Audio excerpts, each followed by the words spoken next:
Okay, hello everyone. Welcome to Concordia University's Fourth Space. It's open house today. We've had a few different events happening, and now happy to welcome you to the next event today.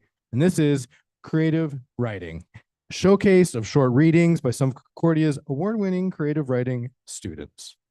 And we'd like to begin by acknowledging that Concordia University is located on unceded Indigenous lands in Chichage, Montreal, and we respect the continued connections with the past, the present, and the future in our ongoing relationships with Indigenous and other peoples within the Montreal community. And here at Force-Space, we work with our university community to help mobilize knowledge, co-creating daily activities that examine research questions and projects happening all across the university. We're running today's event as a live stream, both to YouTube and as a Zoom meeting. So if you have any comments or questions, just pop those into the chat and we'll try and bring those into the conversation later on at the end. And same for those of you here in the space audience wise, if you have any comments or questions later on, raise your hand. We'll run a microphone over to you so that everyone can hear. Okay, to get things started, it's now my pleasure to pass the microphone over to Tallulah, who will introduce herself and tell us a little bit more about what's being planned today. All right. So good afternoon and welcome everyone. My name is Tallulah Richard. I'm a student in the creative writing program, and it's my pleasure to welcome you all to this event. So before I go further, I would like to thank everyone here, Douglas, Jacqueline, and Bird at Fourth Space for their help today. Fourth Space is one of the most vibrant spaces on campus, and I encourage you all to check out their YouTube channel to get a sense of the fantastic events that they host here, including this one. I would now like to read something that the professors have asked us to say on their behalf. So the creative writing program here was the first of its kind in Canada, and we believe it remains the best because of our students. It is a privilege for us to work with such smart, creative, and generous people. We wish that we had more time today to devote to these exceptional writing and critical thinking we encounter every day in class and in every year. Today, you will be getting just a small taste, but we believe that this program is more than just about the writing. It is about building community. It is about valuing imagination, hard work, and creative problem solving. Our students exemplify these qualities, and we are incredibly proud of them. And now back to our regularly scheduled introduction. I will ask the readers to introduce themselves as they come up, and we'll be following the short reading with a Q&A, so please get some questions ready. And now I would like to invite the first reader, Jack, up to start us off. Thank you so much.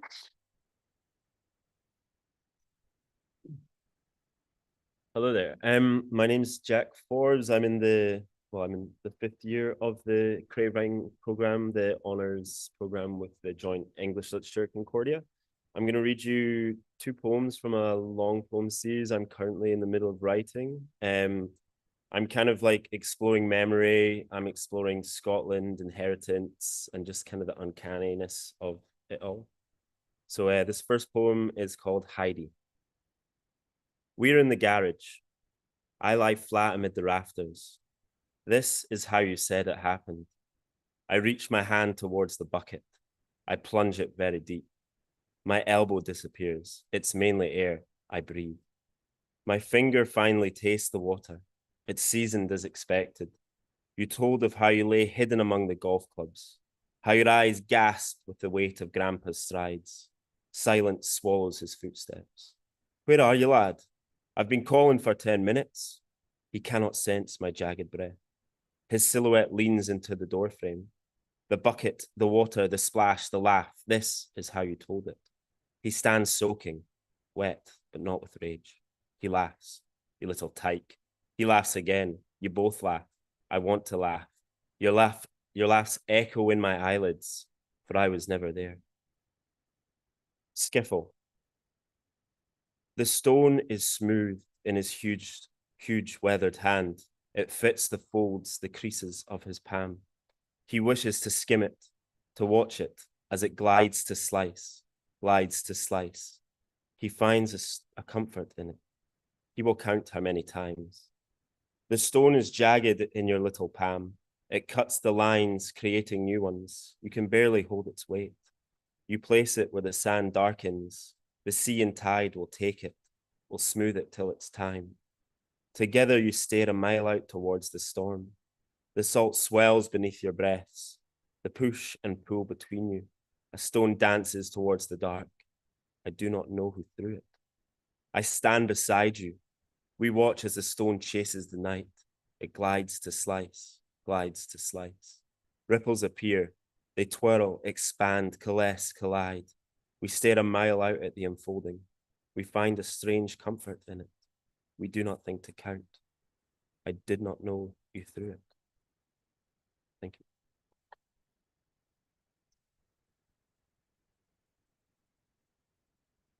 Hello, everyone. My name is Toby Wamba. I'm in my 5th year of English and Creative Writing with a minor in Professional Writing.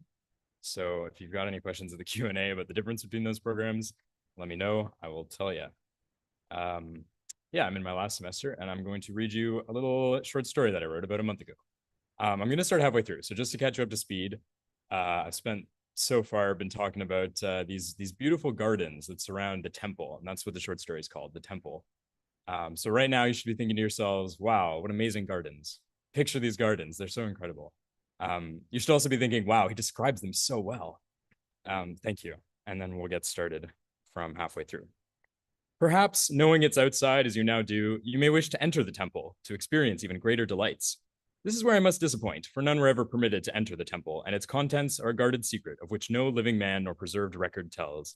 I may further tempt your interest or torment your curiosity by describing the marvel of the temple doors. The pair of them were matched perfectly, sealing too tight for a pin of light to enter between them. The frame was sumptuously gilded and crimped, though the doors themselves were black and impregnable.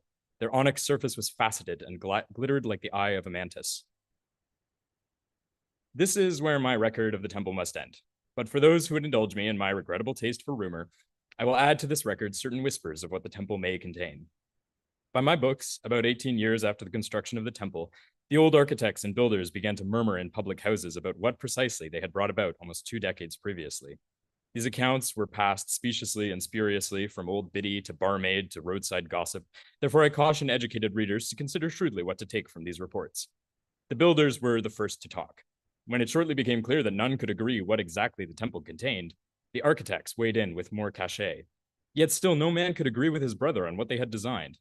One account claims there's a circular panel of stained glass on the roof, and on the summer solstice, when the light reaches its pinnacle, the sun shines through it and dazzles the ground with colors beyond human sight. This account, purportedly from a builder involved in the roof's construction, is considered to be of moderate veracity. It seems plausible the temple might include such a panel, and it does not impede the existence of other contents within the temple walls. Another report claims the temple is crowded with concentric rings of walls, creating the smallest room in the center, where there is only space for one adult to stand and turn his body. At eye level, there are miraculously detailed paintings of the cosmos, so fine that one must be nose to paint in order to appreciate the craft. This report comes to me by way of a woman who claims it originates with one of the priests of the village. Though I have known this woman to be honest, I am inclined to think her report unlikely. Another claims the temple houses miniature magical animals, tiny ponies with silver ribbons in their brindle manes, azure geese that lay rubies and sapphires, finches that sing in the sweet voices of women and young boys, and a pet dog named Rufus that never dies and always finds his way home. It is reported to me that upon sharing this final wonder, the architect began to weep into his mead. It is plainly sentimental drivel. The only consistent thread among the many accounts I have compiled is sightings of angelically beautiful girls at the windows of the temple. Many men purport to have glimpsed these perfect and lovely faces through the vines of the morning glories, some laughing, some sad and serious. No man was able to see their beauty a second time upon approaching the windows. Apart from these female apparitions, I have yet to find an account with a fellow to match it. From the rudest, rough-handed builder to the most sophisticated artisan, there is not a man who can find concord in another man's description of what lies within the temple. Once more, it would be prudent to finish my account here and allow the mystery of the temple to remain.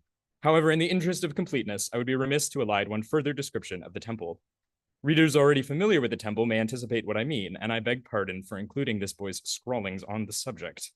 I am referring to the account of one young priest in the village, born in the same year as the temple's construction. He claims a great deal of things about the temple, most of which I cannot stomach giving any further credence to with my ink. The little I will share with you goes as follows. The young priest did not respect the rule of his fathers and brothers, and broke with them as he grew into manhood, just as the conflicting rumors of the temple's treasure began to stir. He used the cover of a summer night, once the sun had settled from its pinnacle, and as the yellow-skirted fairies played in the field, to leave his parish and cross the acre to the temple. This young priest penetrated the outer wall of the temple and walked beneath the lilies whiter than snow and the roses redder than blood, in total ignorance of the splendor he was despoiling. He reports approaching the onyx doors and putting his hand to the gold orchid doorknob. I must once again disclaim that these events stretch credulity and are doubtlessly the fabrications of a young man's too hot mind. He claims to have entered the temple. Within, he describes finding bare earth and a few remnants of a vagabond's camp, a crust of bread, smattering of ashes, and a kerchief dabbled in dry brown blood. The bricks, as his report goes, were unremarkable from the inside, being that neither the sun nor the moon shone on them. There is no mention of a panel of stained glass in the roof. Upon leaving the temple, he claims to have seen the dirty face of a woman or girl of about his years peering out from the bushes of the garden. When he spoke to greet her, he claims she vanished.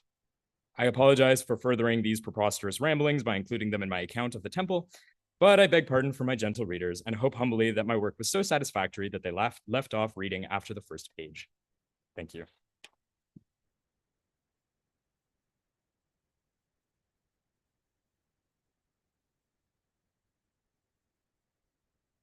Hi, my name is Chimanga. I primarily make use of the pronouns he, they.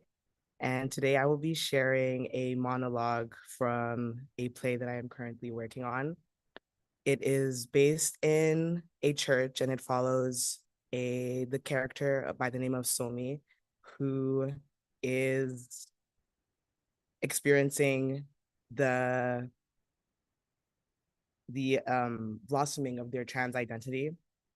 And so the working title of this play is Trans Bodies Are Holy. And I wanted to preface it with a quote by Kamala Mackrell: "To be held by the femme island, to be known by the trans body." Father God, I never know what to say to you. Every day, Dad sits us down for a prayer meeting and he says, "Everyone close your eyes and pray to our Father God Almighty." And I sit there and crickets, in my head at least. I can't seem to get anything to come through. When I was 9, I used to wait and wait, and I would think, I would hope that something would happen, like a bright light would burn through me, and suddenly all of God's love would smother me, and I'd scream and it would finally be real. But it never happened.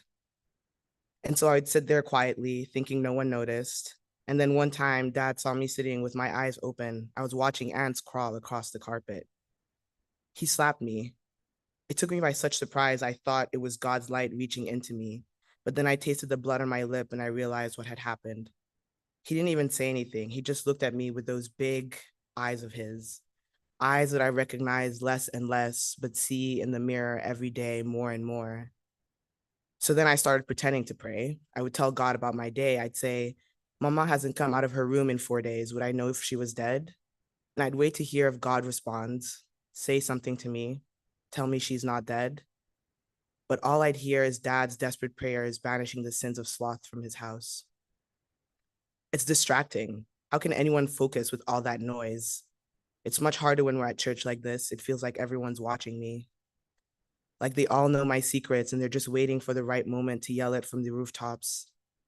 Some aunties grab my chin, twist my face side to side, examining me like a stray dog, all just to say, even the pastor's child gets pimples. Do you not wash your face, child?" And another auntie will add sarcastically, "At least you have your hair done." Still, I'll sigh in relief because I've escaped, but then I'll pick my skin until it bleeds and find strands of hair in my fists.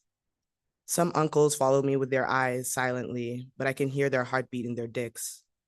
Is it okay that I say that, God? Because it's not like anyone can actually hear me, right? Otherwise, someone would save me from this, right?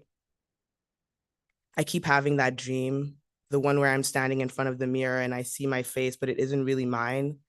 My jaw is sharper, I guess. I look at my body, it's mine, but not really. My shoulders are wider, my arms are muscular, but the calluses in my hand are the same. So are the dotted scars on my stomach.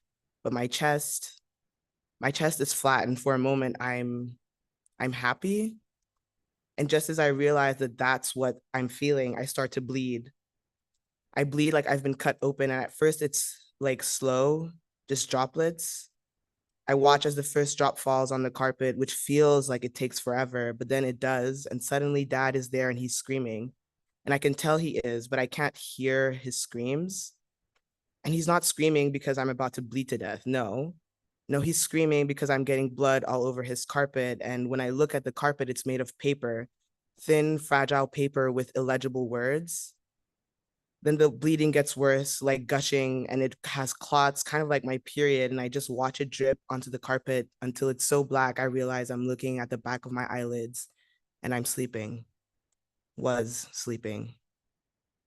Body of Christ, save me. Blood of Christ, inebriate me. Within your wounds, hide me. At the hour of my death, call me and bid me to come to you. Thank you.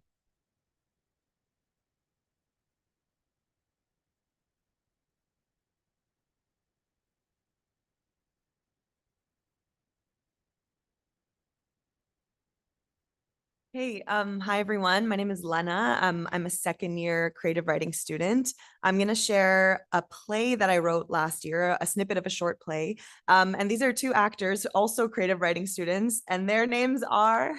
Hi, I'm Edna. I'm in my second year. I'm Emilio. I'm also in my second year. Awesome. Thanks for being here, guys. And so I'll just give you a bit of a background on the play. So the play is called Dream Team. It takes place in a restaurant with a toxic working environment. And there are two best friends, Franny and Michelle. So Edna's going to be playing Franny. I'm playing Michelle. And they have decided to quit this restaurant together. And they have made a pact with each other to tell their manager, Martin, played by Emilio, they're going to tell their manager that they want to quit during their one-on-one performance review sessions. So in this first scene snippet, it's going to be between Franny and Martin during her performance review session. And she's hoping to tell him that she's going to quit. And then we're going to jump to another snippet after that. So take it away, you two. So, Franny, Fransters, you've been here for 3-4 years now? 6. 6. Dang. 6 years with the Fran machine, and somehow you still failed last week's menu test. Well, the menu has been changing so much lately. You wrote that the baked brie might contain shellfish? Yeah, might. I didn't say it did. Didn't Michelle help you study? She did. I just didn't really care this time. This is a fast-paced working environment. You know that. And we've been expanding nonstop.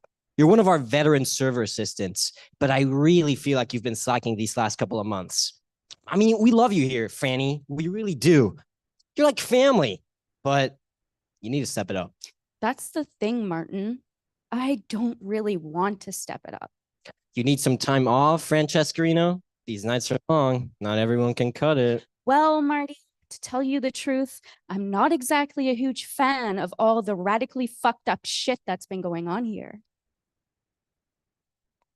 All right. All right. I know what this is about. Do you? Look, last night, the staff party, we all got a little too drunk. Some of us did, yeah. And I know some things were said. You said something. Okay. All right. So there's been rumors already. Dang, the way information spreads in this place. I get it. It's hard not to give in to gossip. But if people have issues, they can always come to me. I want us to feel like a family here. And if anyone is uncomfortable. Someone is uncomfortable. Right. I'm assuming Michelle talked to you? She did, actually. Of course she did. I mean, you guys are like two peas in a goddamn pod. But what you've got to understand, Fran, is that I may be your manager, but I'm also your equal. Two things can be true at the same time, right? Some people don't get that. I'm a funny guy. I like to have fun. Crack a few brewskis, crack a few jokes. I'm your boss, but I'm also one of the bros. And maybe I got a little shit-faced, a little carried away. And so if I said anything that got misinterpreted. Martin, I don't need your excuses. Honestly, I don't care anymore what is said and done in this place, but that was the last straw. And so, Jesus, I can't believe I'm finally saying this. I've decided I'm going to. Okay, whoa. Slow down for a second. It's performance review season, and we're all a little fucking stressed. I get it. I'm getting eval today too. But before this thing blows way out of proportion, before you go and report anything to the big boss, you need to understand that Michelle asked to come over to my place last night. What? Yeah. Figured she might not have mentioned that. No, she didn't. Interesting. She asked, and she did? She did. willingly. Her idea. Why didn't she tell me that? I don't know. She's your friend. Not my place to say. So what are you two, like a thing? Fuck. Okay. We gotta get this show on the road. Sorry to cut this short, Fran, but it's gonna be a big night. Wait, what did She listen. I know what you think of me. I've known it for years, but I understand fucking consent, Fran. I'm not a fucking. You know I'm not that kind of guy. So maybe don't peg me as an asshole when clearly you don't have the whole picture. Anything else you wanted to chat about? Nope, I'm good. Sweet. Good chat, Fran Tuckett. Can you get on candles? And now we're gonna jump to a scene between Franny and Michelle, where Franny confronts Michelle in the walk-in fridge of the restaurant. Oh, right.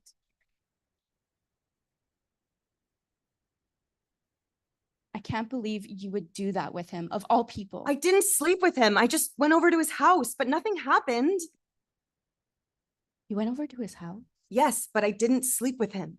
Why would you even go over? It felt complex. Why didn't you tell me? Because you often don't see the gray area, Fran. What gray area? This is very black and white. He said all that creepy French maid stuff to you. He hit on you, made you feel uncomfortable. That was the last straw. I guess I was grossed out, but also I kind of felt sorry for him. I can see past his ego. Ew, Michelle. The first year when he was still a server assistant, I don't know, it all came back to me, the good times we had. Oh my God, dude, that was so long ago. We were the dream team, the OG dream team. You, me, and Martin, the terrific trio. Yeah, but he betrayed us. Betrayal, remember? He started to suck up to all those douchebags and climb the ranks. He's not the Martin we knew anymore, but we still have each other. It's you and me. It's been you and me for years. Yeah, but maybe it shouldn't always be like you and me all the time. What? I mean, it just gets a little like codependent or something.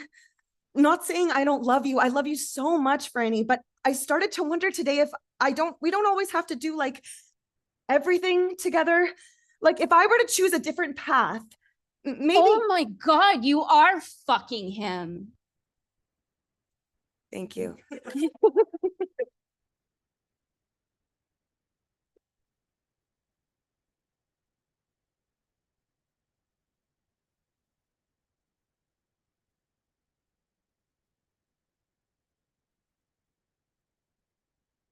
Hello, my name is KJ, and I'd like to thank all of our readers today. Could we give them another round of applause?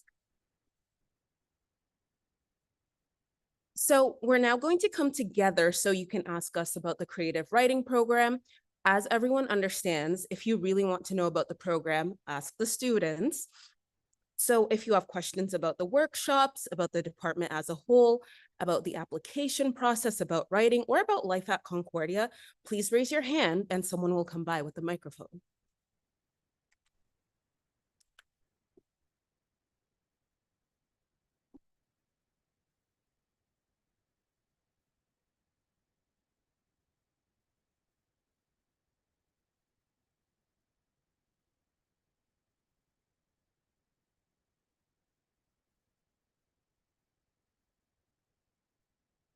Okay, so maybe I'll just begin the proceeding by asking everyone at the table to say something they've learned about themselves as a writer since you began the program.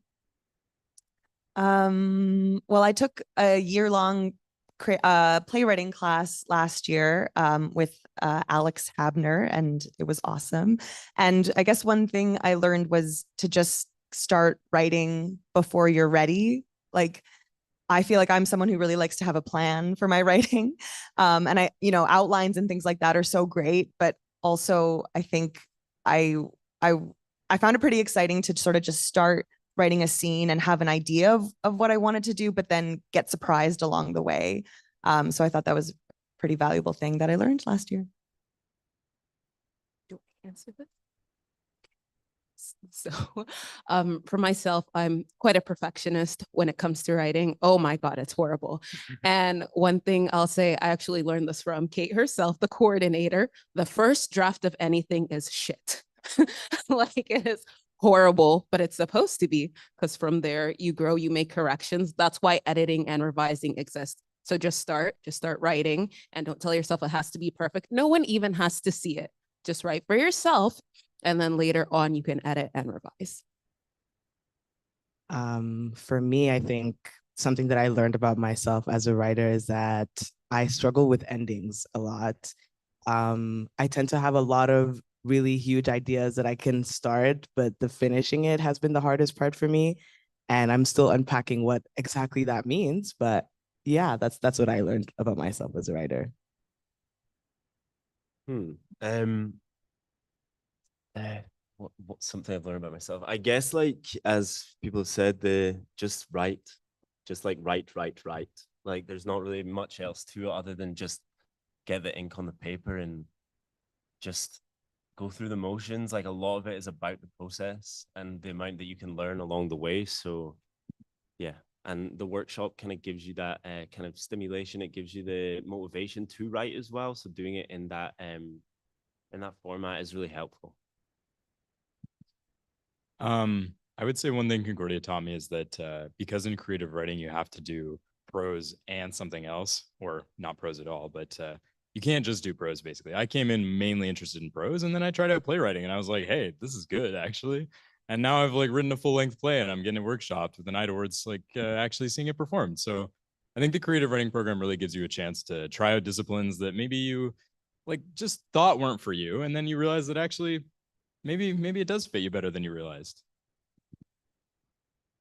Really similar to what you just said. I came in really having just read and wrote poetry, or not read, but wrote poetry, and I found a love for prose and especially short fiction. And I think it's so great, the just the opportunities that we've gotten to, as you said, explore other genres, other disciplines, and I've just found it's really amazing to be able to try new things and to be able to write in different disciplines that I haven't done before. So yeah.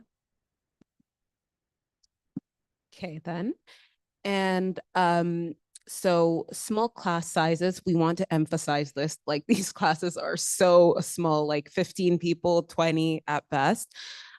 So do you guys find that helpful? Yeah, I really find it helpful. Yeah, it's awesome. Like, yeah, I feel like last year in the playwriting class, and right now I'm taking an intro to prose fiction class and an intro to poetry class.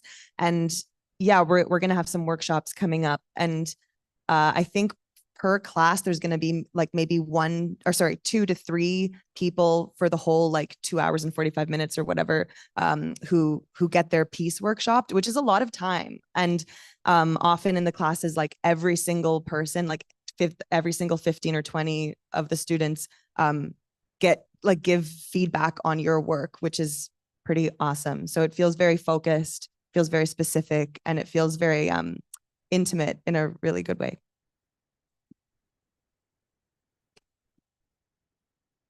So anyone have any questions? Also, just jump in to say if anyone online has questions, pop those into the chat. We'll read them out.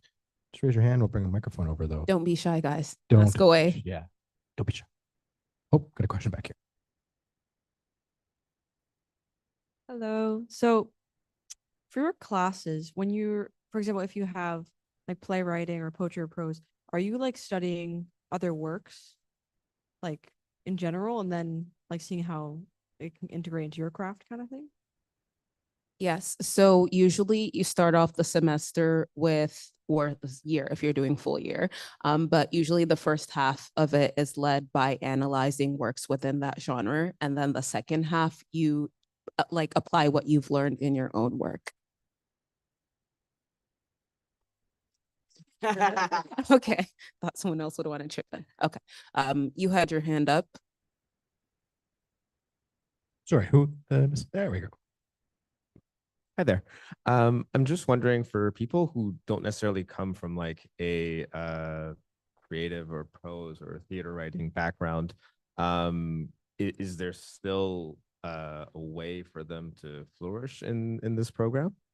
Absolutely. I actually love that question. I'm someone who wrote on my own time, but not really like at the university level. And let me just say something. I got rejected from this program twice.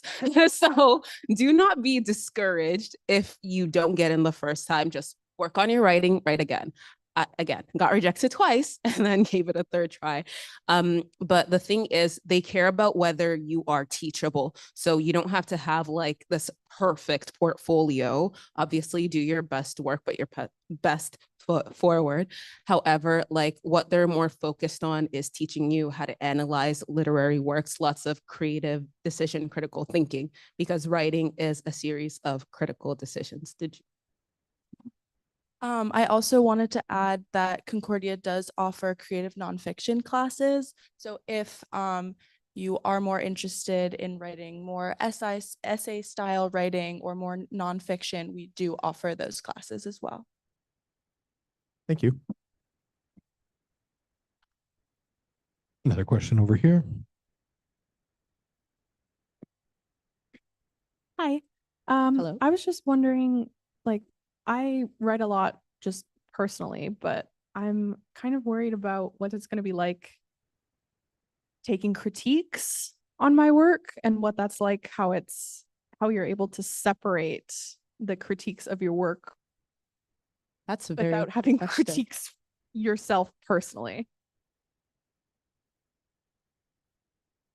That is a good question. And speaking for myself, as a Black queer person, sometimes the stories that I write the target audience isn't necessarily in the classroom. However, I think that engaging with how people interpret, engaging with how people interpret your stories and the things that come up for them is always going to be very useful. The things that they do pick up on, the things that they don't. And I think it's always important to remember that the critiques people are giving you is not about who you are as a person. It is directed at the work that you are creating. I think there is a fine line in like separating the artist from the art, and like it is a very fine but fun line to dance sometimes in these critiques. Yeah, I think like obviously if you're in these workshops, you're there for a reason, and you're gonna notice the patterns of what people say to you. So it's a great way to learn what you're good at, which always helps, because then you can kind of focus on that. You see where people like where that appeals to you, and normally it's the things that you love to write most about is what people love to read about. So I just wanted to say as well that the first year classes span the whole year. So you really get to know the people that you're working with, and you're all sharing your writing. It's vulnerable, but you're also like all in it together, you know? And so over time, you'll learn more about their styles, and you can kind of see like which classmates tend to prioritize the same thing as you. And then you can be like, hey, maybe this person has, really useful critique for me because they write the same kind of thing that I do. And then someone else might, give you very counterintuitive feedback, and you learn how to sort, what is useful to you. I do understand though, like it can be really scary to share your writing, but if you're someone who wants to do that in the future, this is a really good, like gentle, easy way to start doing that, Take what works, leave the rest. That's a good phrase. I like that. I was just gonna say too that like the creative writing teachers here at Concordia, they also like always set up how to give feedback. Like we never just jump into a feedback session. Like, let's just talk about what we liked and didn't like. Like, you know what I mean? Like it's very structured, and they do a really good job of like, practicing how to actually give feedback first and then going into workshopping stuff. So it's very intentional. It's very like sensitive. And we practice like sort of the language that you should kind of be using to give feedback, so that it is so we are kind of taking care of each other. So I will say it's very like structured and set up in a way that feels safe. And at the end of the day, this feedback is to help you grow. So these people are going to give you feedback that'll aid the story that you want to tell, not what they want to read. Okay. Any more questions? Right here. Do you guys have any tips for the portfolio? Because I know that you had mentioned, one of you guys had mentioned that you got rejected twice. So like, was there anything different that you did your third time when you were applying? Quite a few things. For one, I actually went to the open house. So you guys are already a step ahead over here. And one thing I would say is skip the redundancies. These people have to read at least 200 different portfolios and letters of intent. So if you start with, I've been writing since I was 6 years old, I did that. They're like, we know you're interested in writing. So jump straight into what you want to get out of this program. When you're talking about a literary work, don't only focus on what you liked about it, but like really focus on the structure, I guess. Am I going in the right direction? I'll say portfolio wise, I decided not to include any poetry. I am not a poet. So I did a mix of prose and creative nonfiction, and also keep it like short within the parameters. So yeah. I don't know if I have a response. I don't have a lot more to say about that, but just to pick works that you to add to your portfolio that you do feel like represent yourself, and also to have a variety. I mean, there is, I'm pretty sure you're required to have more than one type of writing, but just to show different strengths that you have is really important through different things. You know, if you really like poetry and prose, just showing, you know, your different strengths and skills that you have in each of those crafts is really important. Thank you. A question right here. Hello, young writers. Hello. What a talented bunch that you are. I wanted maybe some of you to talk about, because I know some of you are in different programs, multiple programs, and students are interested in taking creative writing. And so maybe those of you who are studying other things, perhaps you could talk a little bit about how that balance works, especially for new students. I guess I can start because I was saying that about being in professional writing as well. And I would really encourage people, like, if writing is something you want to pursue, and university is a great place to start exploring, take professional writing, you know, take it as a minor or just try out some different courses, because you do a lot of different things in professional writing that are aimed at preparing you for the working world. Like, I love being in a classroom and just writing short stories all day, but there's also a point at which it's like, it's very useful to have the skills that professional writing will teach you.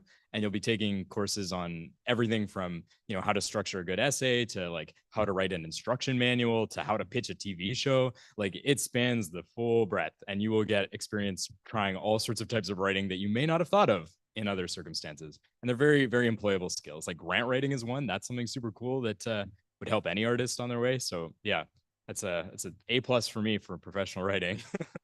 Check it out. Am I the only one? So my joint honors is with literature. So I'm in my 5th year of both. And honestly, I love it as much as creative writing. I love like literary study. I love how they work together as well. Like the more you read, the more it improves your writing.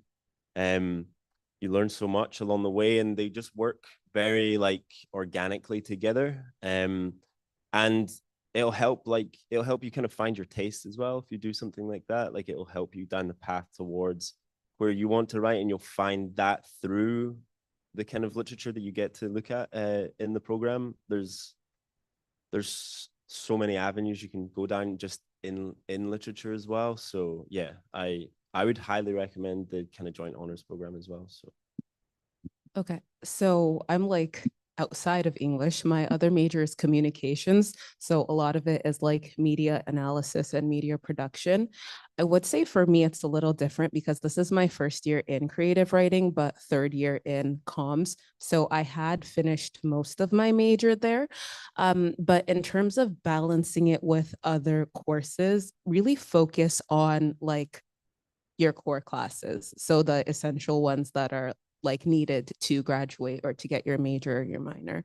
And also talking to your program advisors so they can help you figure out like which section would be more convenient, because I know what it's like to have two classes from different programs conflict with each other. It's not a fun thing to schedule. So just talking to those people to find ways around that.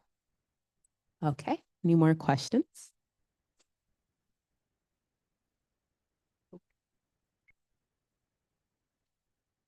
So you guys can hear me, right? Okay. All right. So I like to incorporate a lot of like fiction, like world building, like fantasy, sci-fi into my writing. And I wonder if like this program can accommodate for that type of writing, not necessarily like, you know, just nonfiction stuff and stuff like that, you know?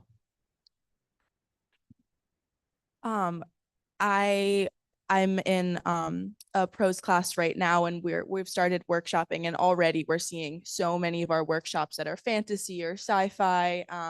And I personally love horror, and I also love like that world building element, and I think that that is totally something you can do in your classes. And really, these classes are here for you. The teachers are here so that you can focus on what you want to focus on. And obviously through these classes, you're getting to learn about a wide variety of different types of writing. And but ultimately you can choose to focus on what you want to focus on. And if you're really into fantasy, sci-fi, that is absolutely something you can focus on. You know, creative writing is creativity. So whatever you like to create.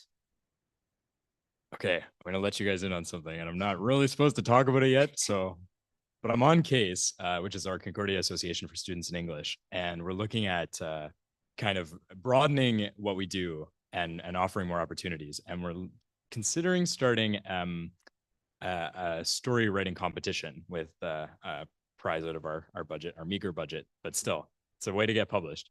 And we want to potentially aim at a genre fiction. Like I think right now, Soliloquies, which is one of our literary magazines, is very literary realism focused.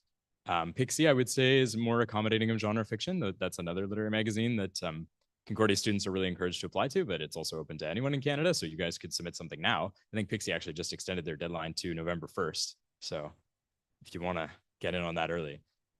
Yeah, so definitely, I think there's also a movement from the students, like Tallulah was saying, like we are interested in that too. So we are trying to make that happen. And if you want to get involved in something like a student organization like the Association for English, and make the opportunities appear, then you're welcome to do that. Yeah, and to build on that, so you talked about world building, and I do know that fantasy and science fiction like requires a lot of that. So a lot of the courses in this program are like English literature courses. So you'll learn to analyze different forms of literature. And there is a sci-fi fantasy course that you can take. So yes, perfect.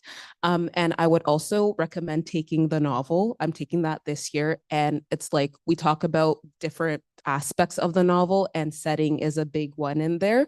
So it will teach you about world building as you analyze other works. So yeah. Any other questions?